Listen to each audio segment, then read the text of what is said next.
And my follow-up question is, Matt Gaetz, under ethics probe, DOJ probe, if he is indicted, should he step down, and have you personally talked with him? If he's indicted, we would remove him. But remember, in America, everybody's innocent until proven guilty. Yes. Two questions on the census. Have you further reviewed the data? And I want to get your kind of 30,000-foot view on where. For 30,000-foot view, I haven't been able to because we've been in this retreat and going through all the policy breakout sessions we've had. But at the initial, what we looked at from all the data, even if you're taking Wasserman from Cook Report, you would have thought Florida would get 2. Now, from initial report, it could be within less than 100 of why they missed off on that, and you thought Texas would get 3.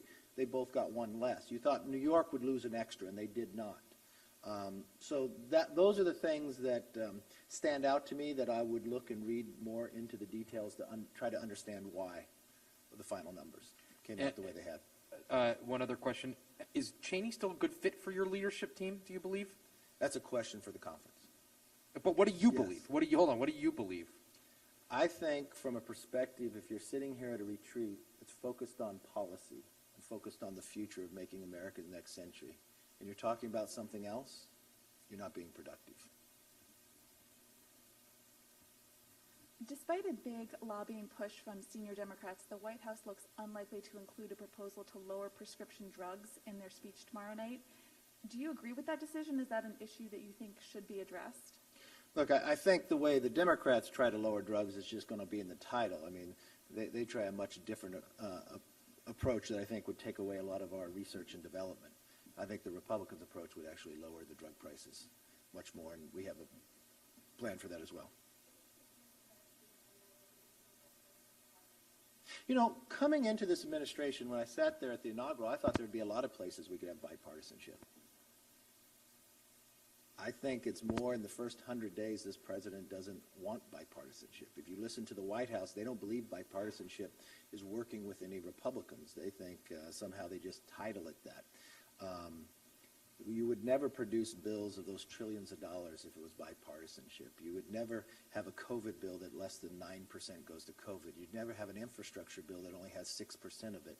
You'd never have an infrastructure bill that puts more money into subsidizing electric cars than it does for building roads, airports, and highways combined. So they've got to come a long way, but I will tell you from a Republican point of view, we are willing to work with anybody. We want to solve these problems, and if they won't do it, that's what you're finding here at this retreat from our policy task forces, we will. Yes.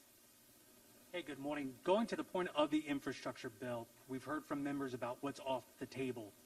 What is on the table? We've heard from the White House saying they're willing to negotiate. Where is the middle ground, especially when it comes to the infrastructure? I'm going to let Garrett come up because he's very good when it comes to transportation. That's the committee he serves on. But let me be very clear. The White House has not reached out to us. We would welcome that. I think what you'll find is Republicans won't sit back and sit. When the White House did say one thing, the only thing they wanted was, what dollar amount could you go to? I think the first thing you have to agree on, what's the definition of infrastructure? Is it going to be roads? Is it going to be bridges? It's going to be airports. I think if you define what it is, then you don't start with a number, you start with what's the need.